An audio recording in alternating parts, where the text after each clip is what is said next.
안녕하십니까, 벡터입니다. 지금 시간은 10월 31일 오후 2시 42분입니다.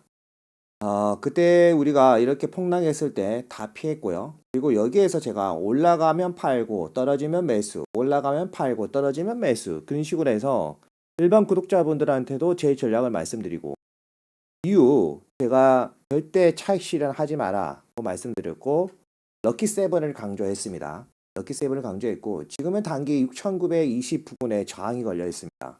앞으로 어떻게 해야 될까요? 지금 10월 30일이고 앞으로 어떻게 해야 될까요, 여러분?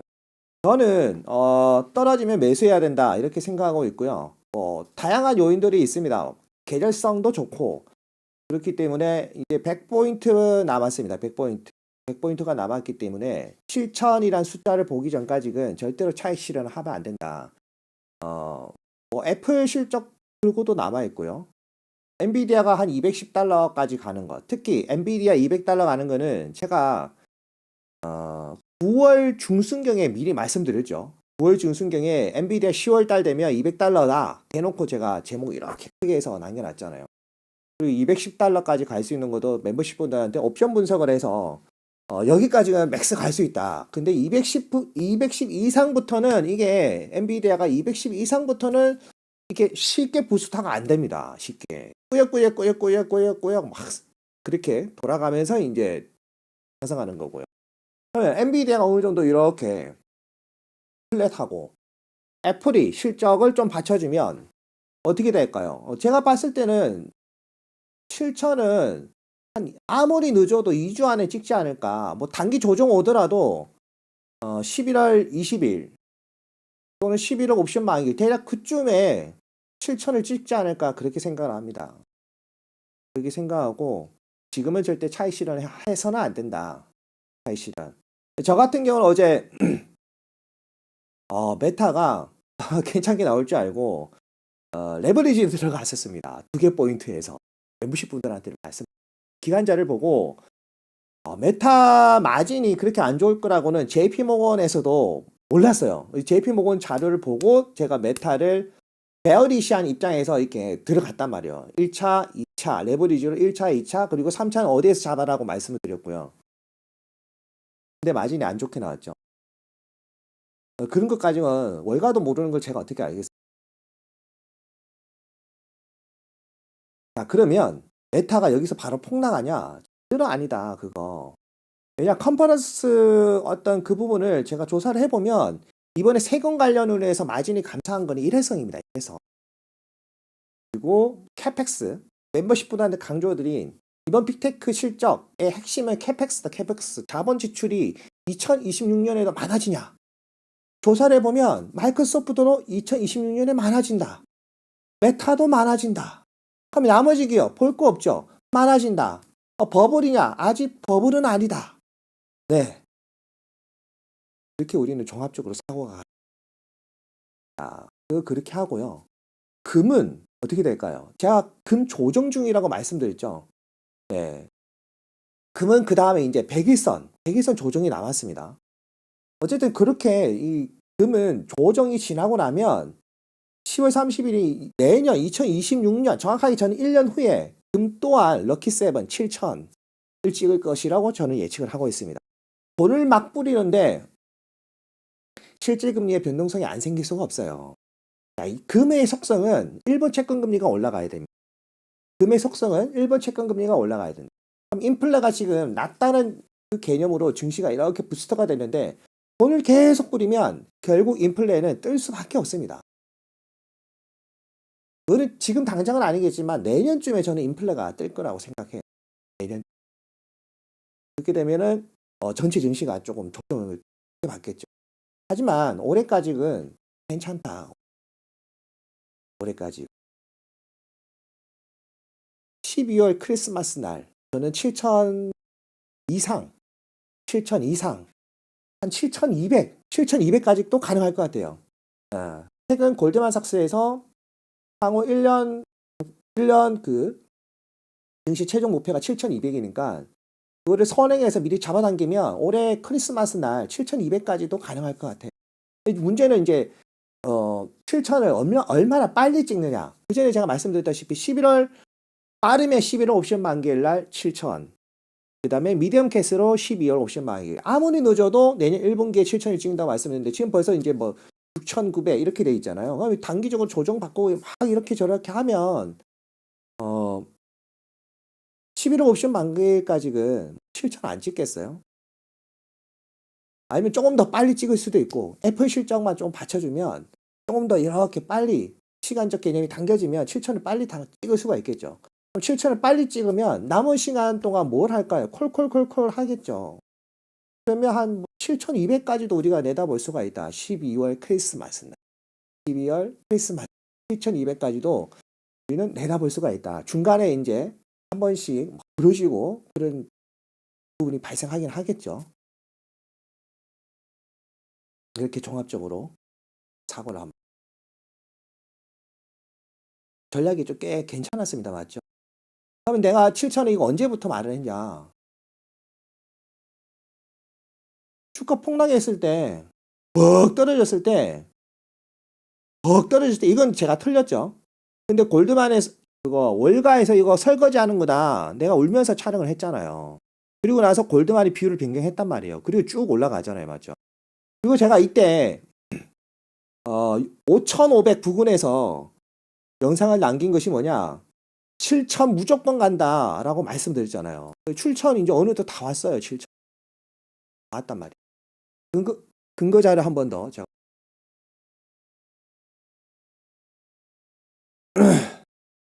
여기 보시면 7개월 전, 7개월 전이에요. 7개월 전.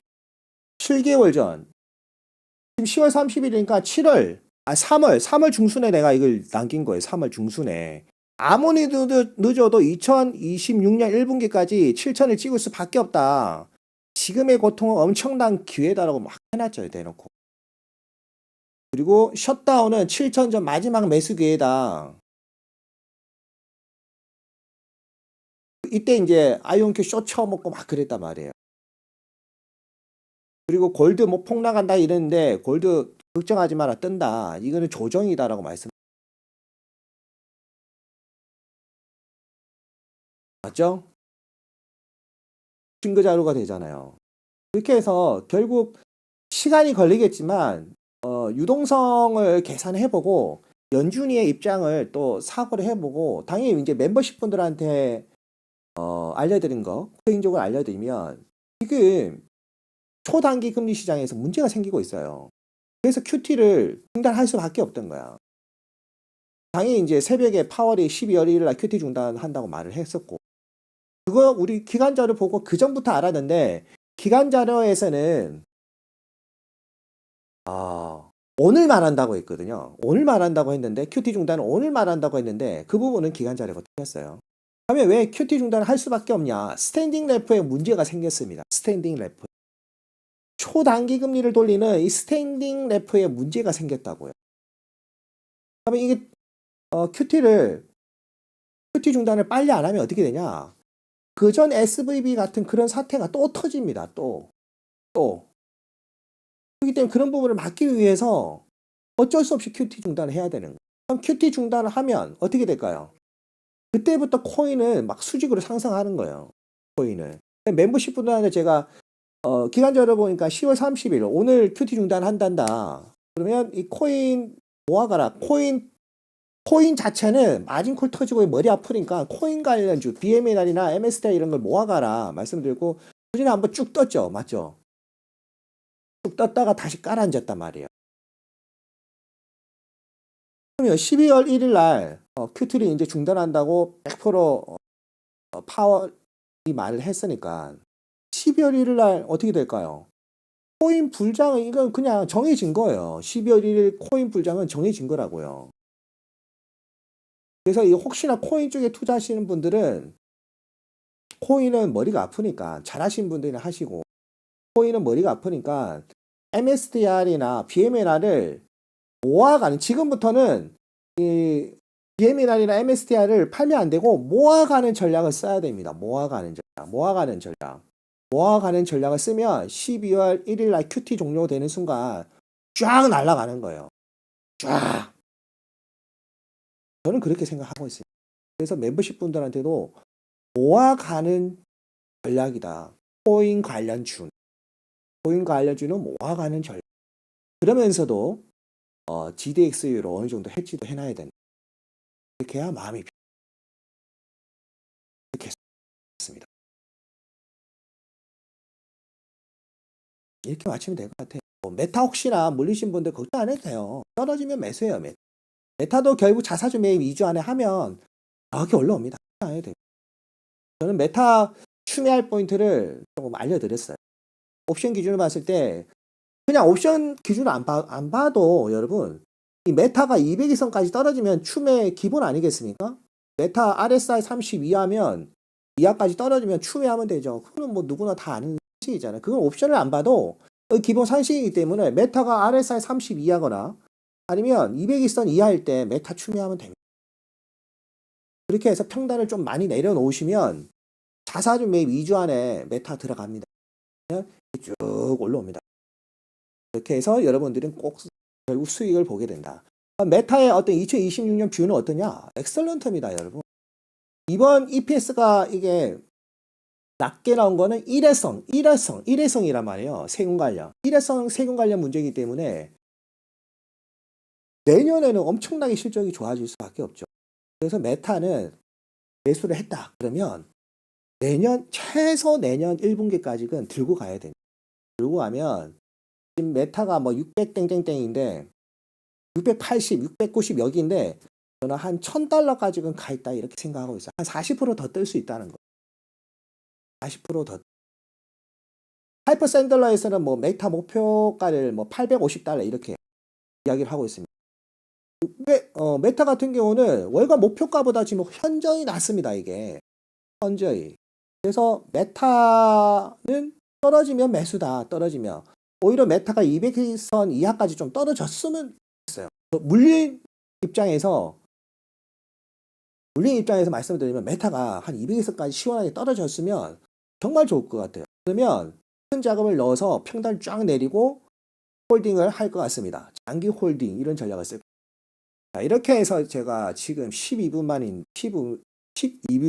촬영했고요. 목이 아파서 말을 잘 못 12분을 촬영을 했고 큰 그림을 제가 알려드렸으니까 뭐죠? 계절성이 좋다. 그리고 12월까지. 그리고 돈을 푼다. 돈을 풀면 올라간다. 이제부터는 차익 실현하면 안 된다. 차익 실현.